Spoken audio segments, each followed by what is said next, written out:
Buenas tardes con todos. El día de hoy hablaremos sobre el abordaje del recién nacido con cardiopatía congénita. Lo que debemos saber es que las cardiopatías congénitas están presentes con mucha más frecuencia de lo que pensamos, sobre todo en las cardiopatías cianóticas, y son las principales causas de mortalidad en el recién nacido. Hacer un diagnóstico adecuado, un diagnóstico oportuno, un diagnóstico correcto en las primeras horas de vida de este recién nacido va a cambiar rotundamente el pronóstico, incluso va a mejorar la sobrevida. Para abordar el tema el día de hoy, que es un tema importante, tengo el honor de presentar al doctor José Vázquez Alcántara. El doctor es médico de cardiología pediátrica y actualmente ya egresando de la Universidad Cayetano Heredia. Un excelente médico, excelente cardiólogo pediatra, que el día de hoy nos hablará sobre cómo abordar al recién nacido con cardiopatía congénita cianótica. Agradecemos mucho su ponencia y adelante, doctor José Vázquez. Muchas gracias por la presentación, doctora. El día de hoy justamente vamos a hablar sobre el abordaje del recién nacido con cardiopatía congénita.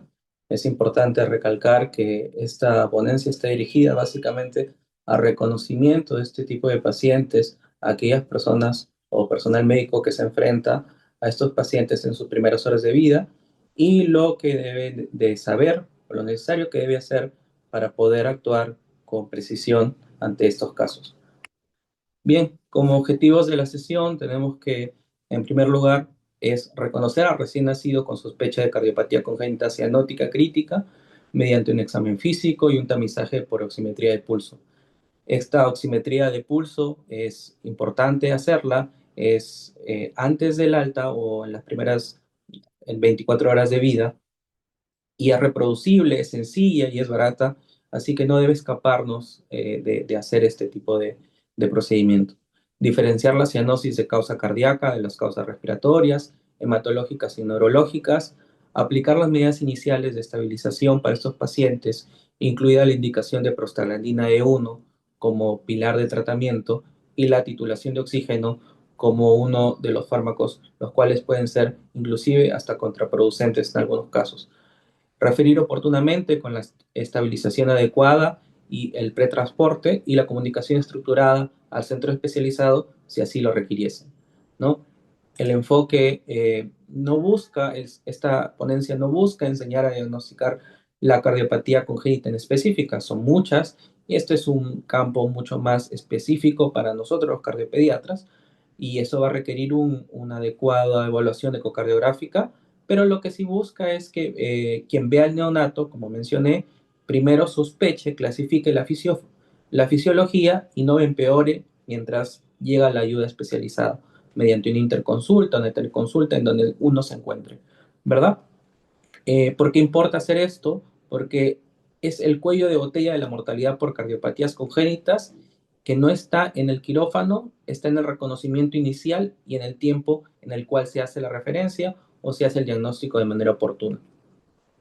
Vamos a empezar con un caso que por demás es importante para que tengan en cuenta, que más adelante vamos a desarrollarlo. Es un recién nacido a término de 3 días de vida, dado de alta de alojamiento conjunto, sin incidencias, aparentemente eh, pues no tenía soplo, las saturaciones estaban bien, y vuelve a emergencia después de esos 3 días de vida por una coloración azulada y rechazo a la lactancia, al pecho. Tiene una saturación preductal, o sea, miembro superior derecho de 78 y una frecuencia respiratoria de 70 respiraciones por minuto. Entonces, ¿qué queríamos nosotros durante los primeros 10 minutos? Es una pregunta muy importante y a lo que nos debemos enfrentar muchas veces. Aquí hay dos cosas muy importantes. No hay soplo. En las lesiones más graves, el soplo puede estar inclusive ausente y su ausencia nunca descarta cardiopatía crítica. No hay dificultad respiratoria proporcional, que la cianosis sea marcada con un pulmón limpio orienta a una cardiopatía cardíaca, a una causa cardíaca y no una pulmonar. Y el alta ocurrió antes del cierre fisiológico del ductus, ¿no? Entonces, el neonato estaba compensado, tenía un ductus permeable cuando se fue a casa y el colapso o el cierre fisiológico del ductus se dio posterior a ello. Con lo consecuente viene al establecimiento en esas condiciones, ¿no? Entonces, las cardiopatías críticas son una emergencia neonatal frecuente, la cual tiene una proporción de 25% de que estas cardiopatías que son diagnosticadas, los 25% de estas cardiopatías son críticas y van a requerir cirugía o cateterismo en el primer año de vida. La incidencia global habla de entre 8 a 10 por cada 1000 nacidos vivos que tienen una cardiopatía congénita. Y de estas, el 25% son críticas, ¿verdad? La mortalidad llega a ser hasta un 30% si no se detecta al alta en neonatos no diagnosticados. Y el tamizaje en estadísticas en Estados Unidos habla de que el tamizaje obligatorio ha disminuido hasta un 33% las muertes infantiles precoces por cardiopatías congénitas cianóticas. Entonces, como mencionaba, las cardiopatías congénitas son una malformación congénita más frecuente y está cerca alrededor del 1% de los nacidos vivos. Alrededor de una cuarta parte son críticas, depende de una intervención durante el primer año de vida. El diagnóstico tardío es un predictor independiente de mortalidad y el tamizaje se asocia con una reducción, como mencioné, en, en algunos estudios realizados fuera, hasta en un 33% de muertes infantiles precoces. Entonces, ¿es importante todos estos datos? Sí, ¿por qué? Porque la mortalidad por cardiopatía congénita a nivel mundial, una tasa, hablamos de 100.000 habitantes, está alrededor del 3,9. El Perú se encuentra a 17,6% de la tasa con respecto a la global, o sea, 4,5 veces la mortalidad global. Entonces, estamos haciendo quizás algo que no está correcto, ¿verdad? La mayoría de pacientes que accede a cirugía en el Perú es diagnosticada de forma tardía, llega en condiciones críticas o con comorbilidades de la espera. En una ICC franca, puede llegar en una hipertensión pulmonar severa o en un IC Meyer, en donde poco o muy poco se puede hacer, ¿verdad?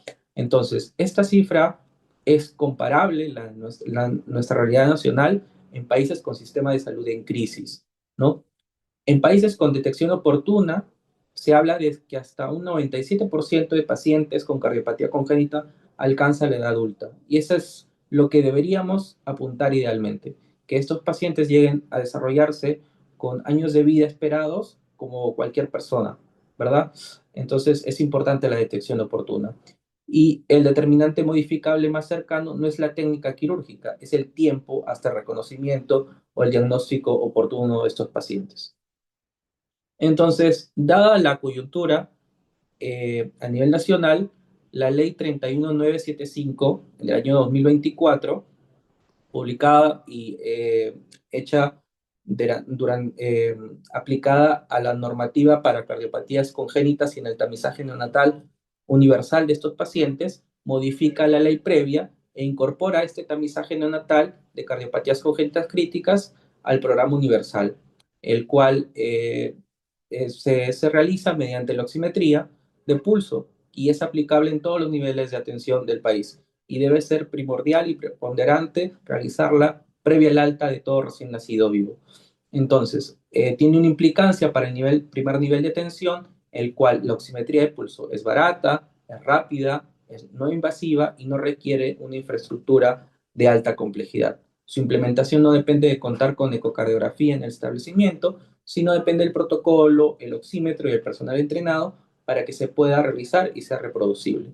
El tamizaje detecta además otras causas como hipoxemia como sepsis, neumonía y otros problemas de oxigenación que son importantes también detectar en el recién nacido para su previa alta y poder estadificarlos en qué escenario nos encontramos. O simplemente es un recién nacido vivo que está sano. Entonces, ¿qué pasa muchas veces? Que si bien es cierto, podemos tener un tamizaje que, ok, es óptimo, es adecuado, el paciente, el recién nacido, tiene un tamizaje que pase, este tamizaje con saturaciones adecuadas, el ductus puede explicarse que este ductus se encontraba permeable, es un neonato aparentemente sano durante sus primeras 24 horas de vida o previa al alta, y puede pasar el examen, ¿no? De alta y está bien.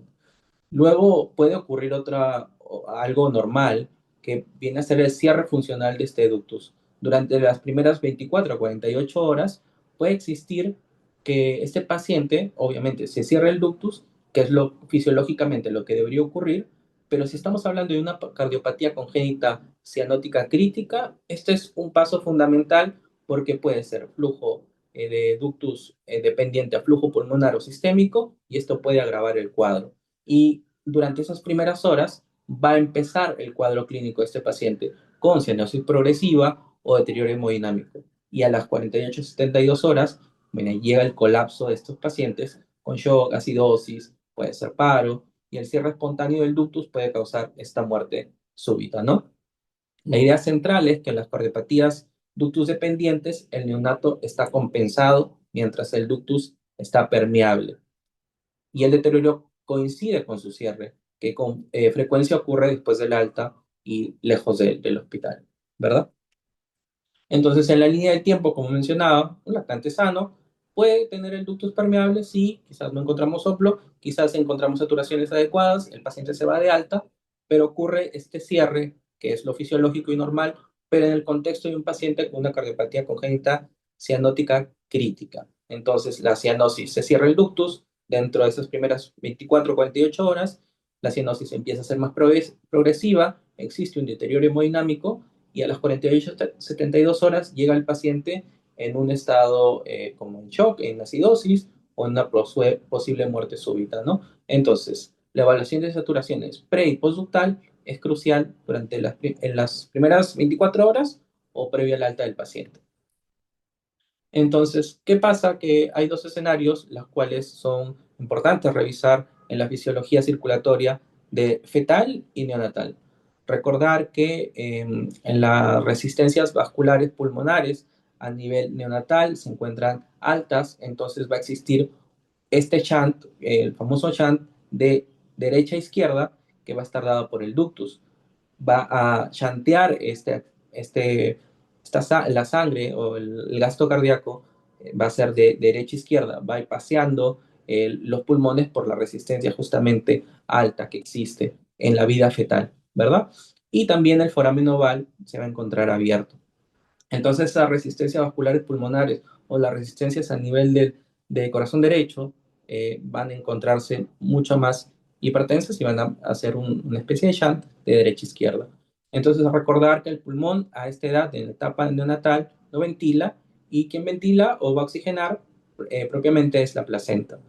Cuando nace el neonato, a la redundancia, recién nacido vivo, esta primera respiración va a generar que el cierre o la caída de las resistencias vasculares pulmonares, lo cual va pues, obviamente, esta primera respiración también va a provocar que con el alza de la presión arterial de oxígeno se cierre el ductus y obviamente también se cierre por la caída propia de las resistencias vasculares pulmonares, también se cierre también el foramen oval, que eran los shunts en la vida fetal, ¿no? Entonces el pulmón va a asumir este intercambio gaseoso y obviamente va a haber esta fase de transición de etapa fetal a circulación neonatal. En muchas cardiopatías críticas, el ductus arterioso es el que mantiene el flujo pulmonar o el flujo sistémico. Mientras permanece permeable, el neonato compensa y cuando se cierra la circulación deja de ser viable. Esa es la razón por la que existe la prostaglandina E1. Entonces, vemos un ductus, no siempre es propicio el cierre, sino es necesario muchas veces mantenerlo permeables porque justamente mantienen la viabilidad o la vida de este neonato en el contexto de una cardiopatía congénita cianótica crítica. Entonces, un poco más de lo que hemos hablado. En cardiopatías críticas, el ductus mantiene el flujo esencial y justifica el uso de prostaglandinas. Entonces, vamos a tener tres fisiologías no 50 diagnósticos. Para nosotros en cardiología pediátrica sí existen muchos diagnósticos, pueden ser atresias tricuspidias, corazón izquierdo hipoplásico, transposición de grandes vasos y cada una deberíamos clasificarlas en flujo pulmonar dependiente a flujo pulmonar o a flujo sistémico. o a mezcla inadecuada.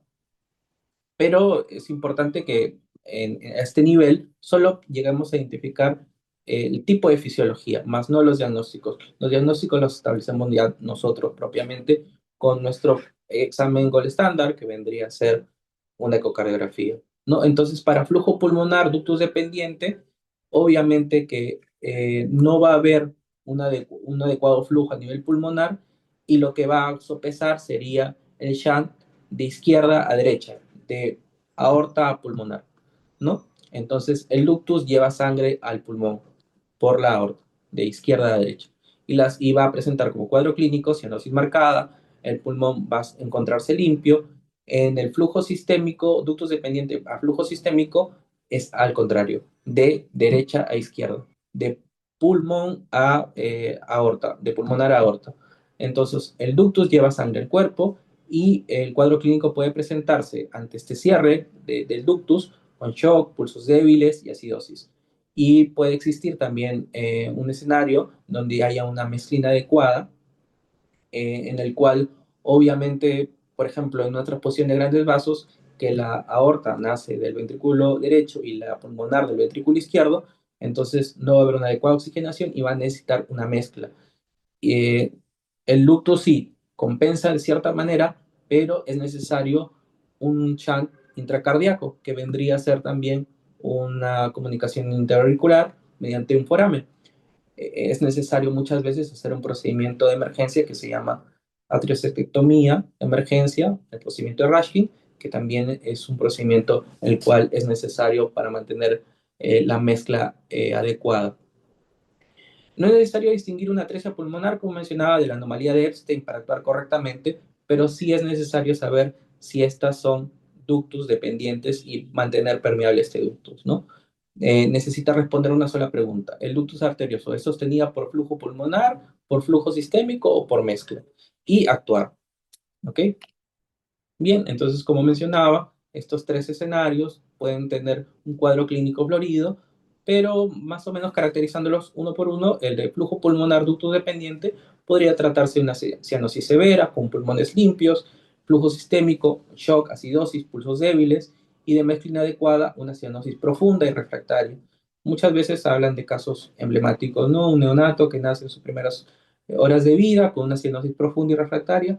Muy probablemente estemos hablando de una transposición de grandes vasos, por ponerles un ejemplo, ¿verdad? Entonces, esta es una lista de lesiones agrupadas por la fisiología, como manera de poder recordar algunas de ellas, en las cuales de ductus de flujo pulmonar, ductus dependiente, podemos tener atresia pulmonar con o sin CIB, atresia tricuspidia, todo el lado derecho, tetralogía de Fallot con estenosis severa, estenosis pulmonar crítica, anomalía de Epstein severa. En flujo sistémico ductos dependiente podemos encontrar clásicamente al síndrome de corazón izquierdo hipoplásico, cortación aórtica crítica, interrupción de arco aórtico, estenosis aórtica crítica. Significa que obviamente el flujo sistémico no llega adecuadamente, y si tenemos el ductus permeable, la única ayuda para que se mantenga permeable o haya flujo sistémico es mediante el ductus, de derecha a izquierda. De pulmonar pasa a aorta, y así garantizamos el flujo sistémico en estos pacientes. Y cuando existe una mezcla inadecuada, podríamos encontrar clásicamente una transposición de grandes vasos, un tronco arterioso, un drenaje venoso pulmonar anómalo total y un ventrículo único sin obstrucción. Para caracterizar estas conductas para cada escenario, por ejemplo, en el escenario de flujo pulmonar ductus dependiente, la conducta sería mantener la prostaglandina E1 para reabrir y mantener el ductus arterioso. En el escenario 2 de flujo sistémico, prostaglandina E1 evitando el exceso de oxígeno que roba flujo sistémico, y lo que nosotros queremos garantizar justamente es eso, ¿no? El flujo sistémico. Y mezcla inadecuada, obviamente mantener también la prostaglandina E1, puede requerir este procedimiento que es el Rashkin, que es la septicemia auricular de manera urgente mediante cateterismo. ¿Ok? Entonces, la cianosis es un signo tardío y a veces poco fiable, y su detección visual depende de la luz, la pigmentación de la piel y del observador, y es poco reproducible. La criocianosis aislada es habitual y no patológica, y lo que importa es la cianosis central, Hablamos de lengua, mucosas y tronco. La cianosis que no mejora con oxígeno es un signo clave del cortocircuito intracardíaco, y en la cardiopatía estructural la hipoxemia tiende a ser fija. En la hipertensión pulmonar persistente recién nacido suele ser más leve. Obviamente, el examen físico es importante, pero no solo confíe en el ojo, sino también mida con el oxímetro y haga la oximetría, que es importante. La cianosis va a aparecer cuando la hemoglobina reducida, o sea, la desoximoglobina o la hemoglobina sin oxígeno, presente o la que da el color azulado, se encuentre o supere valores de 3 a 5 gramos por decilitro en el capilar. Eh, bueno, eso es como datos, ¿no? Existen cuatro causas de cianosis central. La que nos acontece en esta reunión es la de causa cardíaca, las que son ductus dependientes, como por ejemplo transposición de grandes vasos, que encuentra en un cuadro clínico de hipoxemia fija, poca dificultad respiratoria, y otras como pulmonar, hematológica y neurológica, con sus cuadros clínicos respectivos, ¿no? Hablando por así de en pulmonar, podemos encontrar cuadros como taquimia transitoria, neumonía, aspiración meconial, hipertensión pulmonar persistente de recién nacido, con dificultad respiratoria proporcional y una radiografía alterada. Dentro de estas cuatro hay una también que es importante mencionar, que es la sepsis, que es la gran simuladora, y puede producir cualquiera de estos cuatro cuadros, y ante un neonato cianótico grave, la sospecha de sepsis y de cardiopatía crítica se manejan en paralelo y no de forma excluyente. Entonces, eh, un paciente que hizo su tamizaje para cardiopatías congénitas con valores mayor a 95, que ya les voy a explicar acerca de cómo proceder en cada escenario, tiene un cribado de oximetría aceptable, pasa la prueba. No significa que equivale a una autorización cardiológica, no significa que esté exento a una cardiopatía congénita cianótica crítica. ¿Por qué? Porque en este escenario, durante las primeras 24 horas, quizás el ductus estaba aún permeable y mantenía esta saturación adecuada. Entonces, no significa que definitivamente o de manera excluyente no tenga el diagnóstico.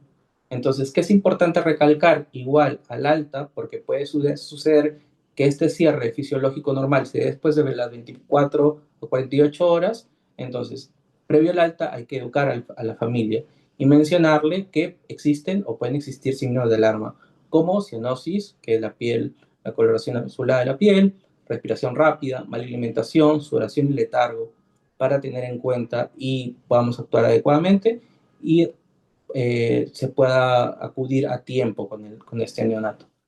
El ultrasonido prenatal o la ecocardio fetal es el estándar de oro para la planificación temprana, si es que fuese el caso de que existiese, y es lo que se hace, una ecofetal, para poder planificar en dónde va a recibirse a este neonato y tener una unidad de cuidados intensivos adecuada, tener el equipo cardioquirúrgico para poder actuar en su debido momento. ¿Okay?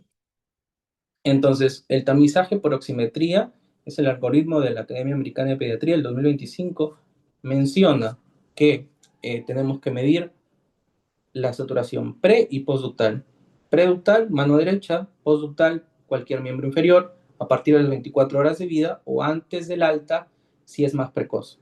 Entonces, tengo mediciones de pre y postductal mayor a 95, con una diferencia menor a 3, menor o igual a 3%, el paciente pasa el tamizaje y se le menciona los cuidados y signos de alarma que pueden existir. El paciente va a casa.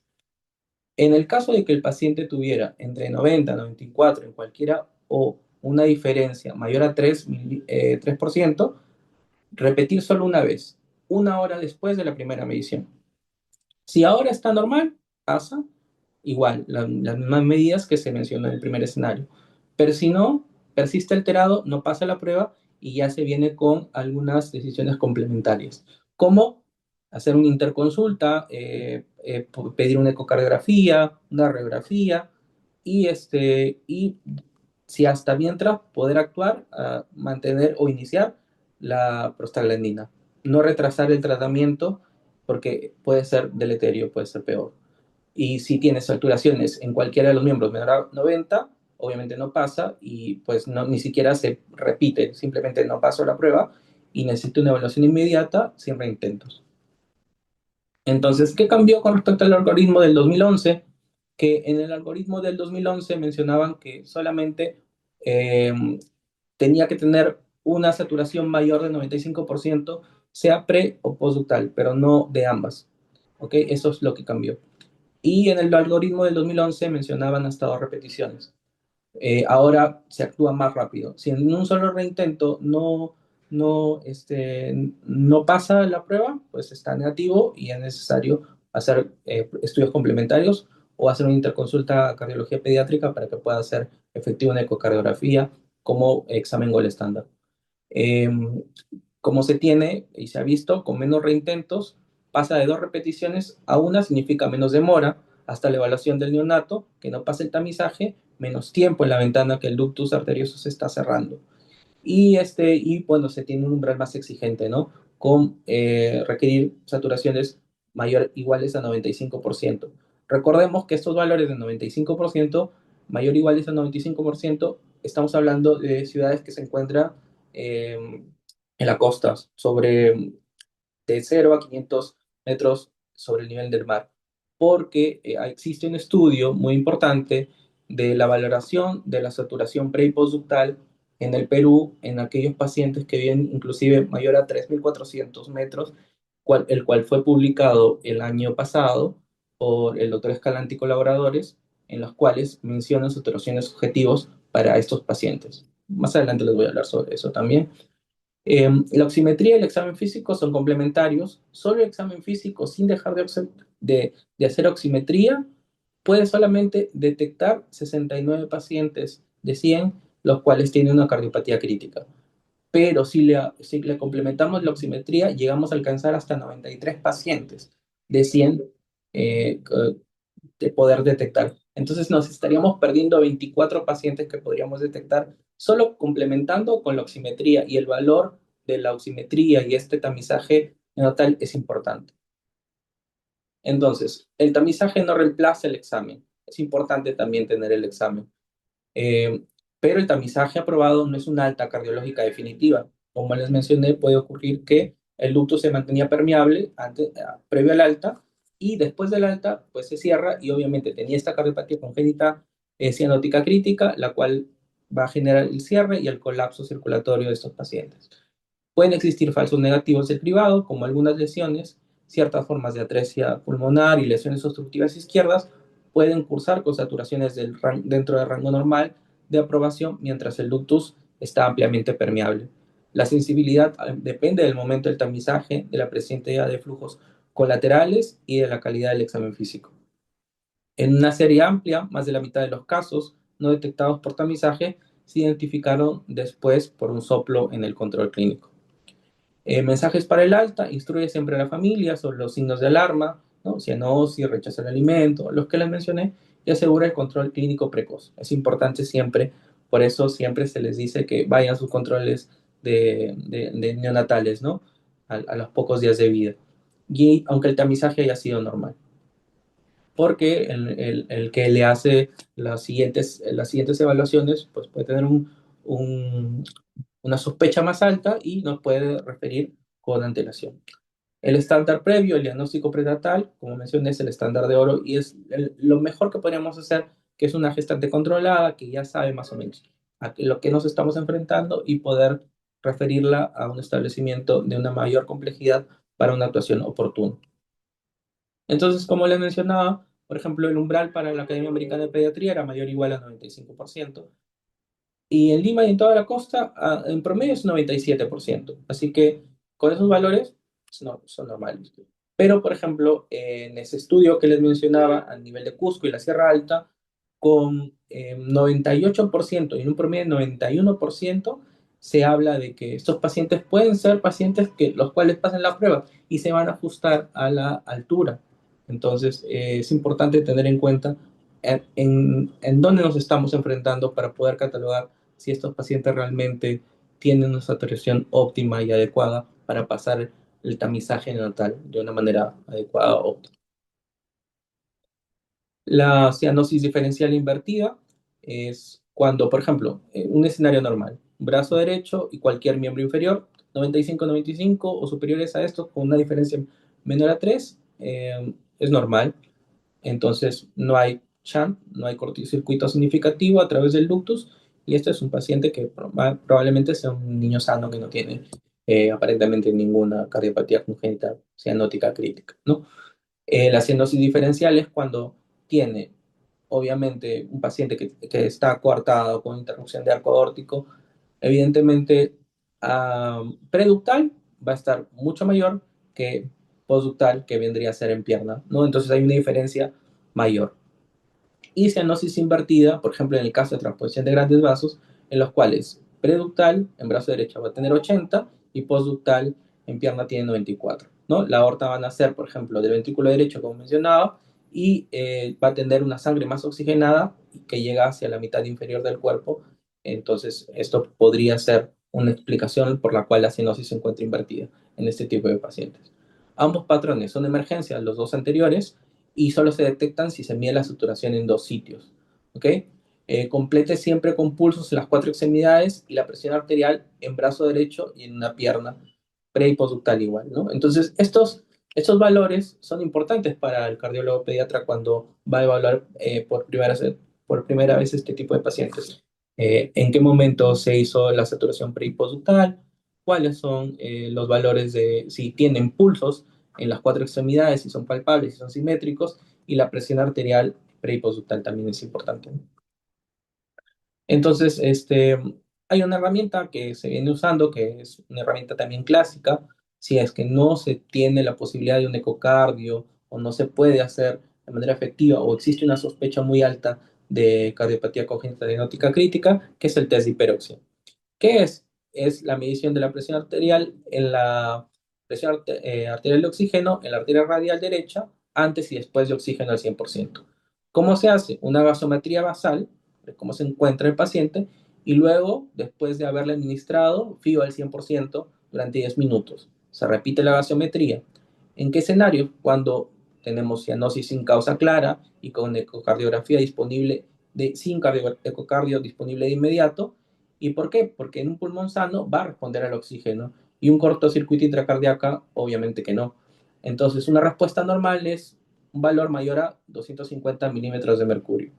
Una zona gris e intermedia es de 100 a 250, menor a esto, y una cardiopatía cianótica clara es aquella que obviamente no responde al oxígeno, porque no es una patología propiamente pulmonar, y obviamente es menor a 100 milímetros de mercurio.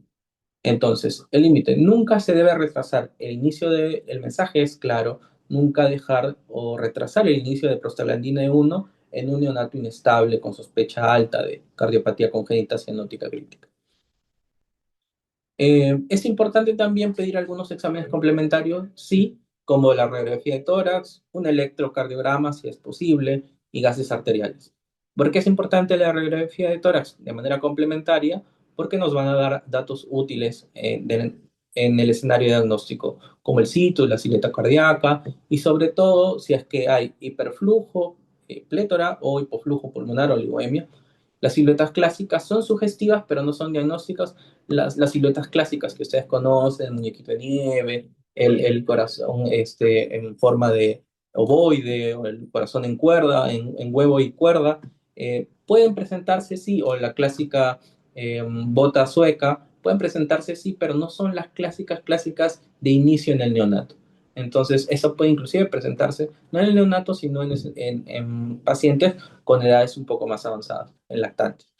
Su mayor valor real es descartar la causa pulmonar de la cianosis. Y ninguno de estos estudios debe retrasar la estabilización ni la comunicación con el centro de referencia. ¿Ok? Por ejemplo, acá tenemos una transposición de grandes vasos con hiperflujo pulmonar, el clásico imagen de huevo en cuerda, ¿no? Entonces, una de las cuales podríamos sí tener una alta sospecha. Este paciente es un neonato con una anomalía de Epstein, en donde se ve una gran cardiomegalia con hipoflujo pulmonar, ¿verdad? La ecocardiografía y la ecografía a pie de cama, que es el POCUS, que si es que se puede realizar, es es lo mejor que podría ocurrir, ¿no? ¿No? Es el escenario ideal porque nos va a determinar la anatomía, planificar la intervención y ha reemplazado el cateterismo diagnóstico en la mayoría de escenarios, el ecocardio, que es nuestro gol estándar. Eh, que responde en la urgencia, que es una cardiopatía estructural o una hipertensión pulmonar persistente recién nacido, el ductus arterioso está permeable y cuál es la dirección del flujo. Es importante también determinar la dirección del flujo en estos tipos de pacientes, si es de derecha a izquierda, de izquierda a derecha, para poder actuar con precisión y si existe una obstrucción al flujo sistémico o al flujo pulmonar, si hay un grado de estenosis a nivel pulmonar o a nivel aórtico, ¿no? A nivel sistémico. ¿Ok?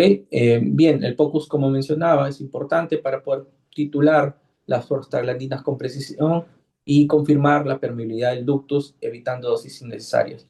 Es importante también recordar que la prostaglandina debemos iniciarla con mucha precaución y titularla dependiendo de la respuesta. ¿Ok? Bueno, eso lo voy a hablar más adelante. Por ejemplo, este es un paciente con un ductus claramente de izquierda a derecha. Ven que a nivel de, esto es una vista eh, paresternal eje corto, en el cual se ve a nivel de la arteria pulmonar, rama derecha y rama izquierda, en rama izquierda ingresa un flujo que es de aorta hacia la pulmonar, hacia la rama izquierda, ingresa un flujo que es del ductus. Nuevamente, bien. Aquí nuevamente este también es un ductus, pero este es un ductus con un shunt bidireccional, ¿ok? Todo lo que baja en azul y lo que sube en rojo, ¿no? Entonces, está en ambas fases. Es un shunt, un PCA, un ductus con un shunt bidireccional.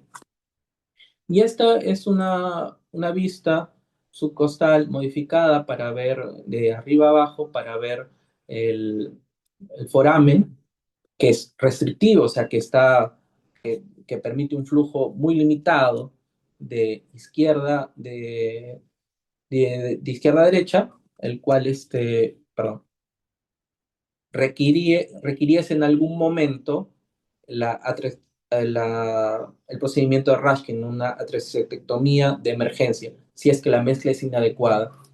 ¿Ok?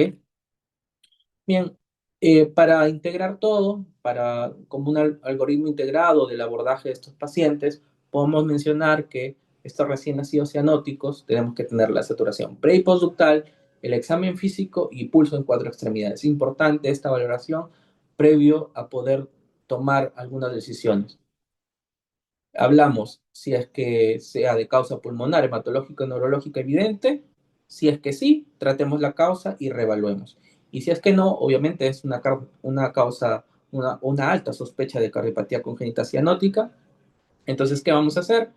Estabilizar al paciente, mantener una vía aérea permeable, los accesos adecuados, corregir hipotermia, hipoglicemia, corregir la acidosis y no debemos perseguir las saturaciones de mayores o cercanas al 100%. ¿Ok? No siempre es favorable. En algunos casos, inclusive el oxígeno complementario puede ser deleterio y puede eh, en vez de ayudarnos, puede inclusive ser un vasoconstrictor y cerrar más rápidamente el ductus. ¿Ok? Entonces no es súper importante mantener estas saturaciones siempre cercanas al 100%. Y si esta ecocardiografía está disponible, obviamente hacerla, realizarla, para que podamos definir adecuadamente el diagnóstico. Bien, iniciar la prostaglandina, si bien lo más pronto posible, si se trata de una cardiopatía congénita cianótica, ductus dependiente. Y referir con estabilización pretransporte y comunicación estructurada hasta un centro de referencia, el cual sea especializado y tenga todas las condiciones para poder tratar ese tipo de patologías. Entonces, como principio general de estabilización, obviamente ya lo saben, vía aérea, ventilación, anticípese a la necesidad de soporte, sobre todo si iniciará prostaglandina E1. Recuerden que también es un fármaco que también puede tener reacciones adversas, así que hay que tener cuidado en el momento de dosificarlo, de iniciarlo, e iniciar el mantenimiento. Los accesos vasculares deben ser seguros y precoces. Considere un acceso umbilical, una poloclisis, Termorregulación y glucosa, el neonato cardiópata descompensa con hipotermia e hipoglicemia, corregir la acidosis y evitar la sobrecarga de volumen en estos pacientes, y la monitorización continua pre y postductal, no con una medición aislada. Bien. Entonces, hay que tener en cuenta que el oxígeno, como mencionaba, es un arma de doble filo. Podría ser, es un vasodilatador pulmonar y un estímulo para el cierre del ductus. Entonces, darle oxígeno de manera agresiva podría ser deleterio, podría ser contraproducente. En una lesión ductus dependiente, administrarlo sin criterio precipita este cierre y aumenta el flujo pulmonar a expensas del sistémico. Entonces, no debemos perseguir esas saturaciones de 100% y usa el menor fío que mantenga la perfusión y evite la acidosis. Bien, entonces, ¿cuáles podrían ser nuestros objetivos de flujo pulmonar ductus dependiente, sea sistémico o pulmonar? 75-85 son adecuados, ¿no?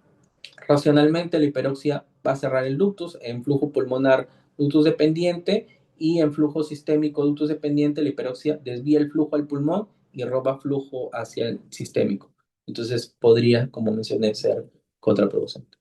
Guíese del lactato, de la perfusión, la diuresis y el pH, más que un número. Un neonato con saturación de oxígeno de 80 y lactato normal está mejor que uno que tiene 95 y puede encontrarse en acidosis.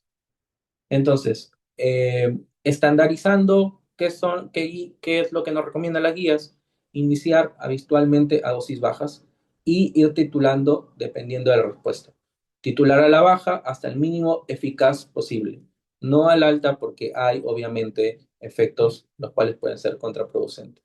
Iniciar a 0,03 a 0,5 y ir titulando a 0,1, 0,2 si el ductus aún está permeable. La respuesta a los 15-30 minutos con saturación, pH, lactato y los pulsos y la ecografía si está disponible. Y si responde, bajar de manera escalonada hasta mantener dosis de mantenimiento de 0,1 a 0,2 en las primeras horas. Si no responde, ir titulando, subiendo a 0,10 y revisar el diagnóstico porque puede no ser ductus dependiente. ¿Ok?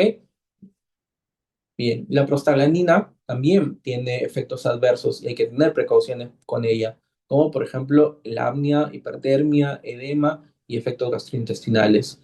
El apnea es lo más frecuente y es el efecto que mata durante el transporte, no durante la infusión en una unidad monitorizada. Así que aquellos pacientes que son referidos desde centros un poco más alejados, hay que tener en cuenta que mientras se infunde la prostaglandina, el apnea puede ser uno de los efectos contraproducentes de este mismo fármaco, ¿no? De la prostaglandina.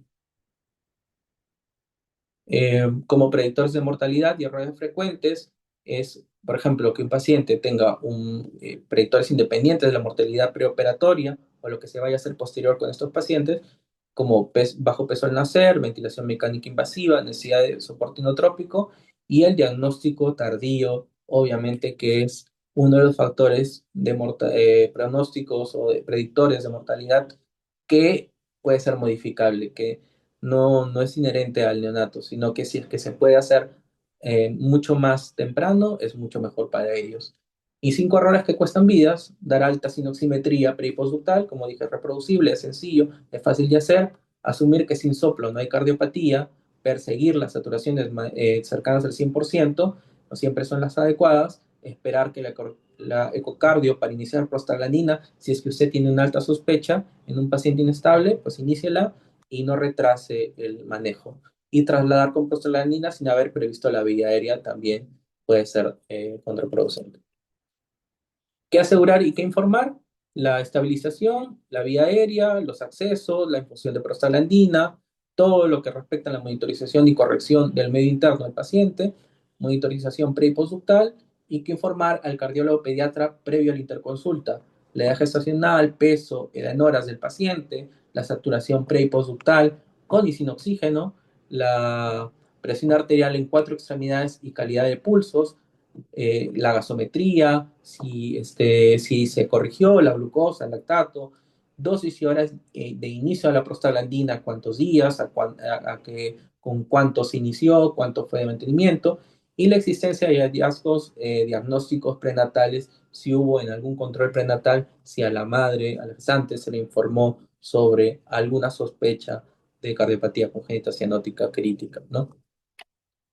Entonces, volvamos al caso que se presentó inicialmente, que era un recién nacido de 3 días de vida, que regresa a la emergencia porque obviamente tenía una dificultad respiratoria, pero no proporcional al grado de saturación que tenía, ¿no? 78%, una frecuencia respiratoria de 70, ¿no? Entonces, ¿qué es lo que debemos hacer? Mida pre y postductal, busca la diferencia mayor de 3. Si existe cianosis diferencial invertida, como se le explicó, los pulsos y la presión en cuatro extremidades, pulsos femorales débiles, orientan, por ejemplo, hacia una cortación o a una estenosis aórtica crítica, gases arteriales, todo lo que también interno, acidosis con lactato elevado, es una bandera roja para un colapso circulatorio inminente, accesos, temperatura y glucemia, y estabilice lo básico antes de hacer cualquier otra acción. No lo inunde de oxígeno porque obviamente no es lo más recomendado. La cianosis fija que no responde a oxígeno con pulmón limpio apunta obviamente a una causa cardíaca. Llame a un centro de referencia lo más pronto posible y no después de tener el diagnóstico. Si hay inestabilidad y alta sospecha, inicia la prostaglandina antes del ecocardio y prevea la vía aérea.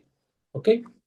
Bien, entonces en este caso el paciente pasó el examen de alta porque su ducto se mantenía permeable, se mantenía abierto, pero volvió cuando ya se cerró, ¿no? A los 3 días de vida, muy probablemente ya pasaron más de 72 horas y obviamente ese ducto se cerró y es lo que mantenía permeable, sea el flujo pulmonar o el flujo sistémico. Ese es el escenario que el tamizaje pre y postductal antes del alta está asignado a evitar. Entonces, 5 mensajes para llevarse de esta charla es que la oximetría pre y postductal es obligatoria antes del alta. Sin soplo también hay cardiopatía crítica, ¿ok? Clasificar la fisiología, no perseguir el diagnóstico anatómico, esto es de cardiología pediátrica. Y el oxígeno no es inocuo en la cardiopatía ductus dependiente, hay que tener cuidado con él. Y ante la sospecha de lesión ductus dependiente, las prostaglandinas no deberían esperar y no deberían retrasarse si no tenemos un diagnóstico claro. Por el contrario, deberíamos poder utilizarlas sin ningún temor porque esto salva vidas. Muchas gracias.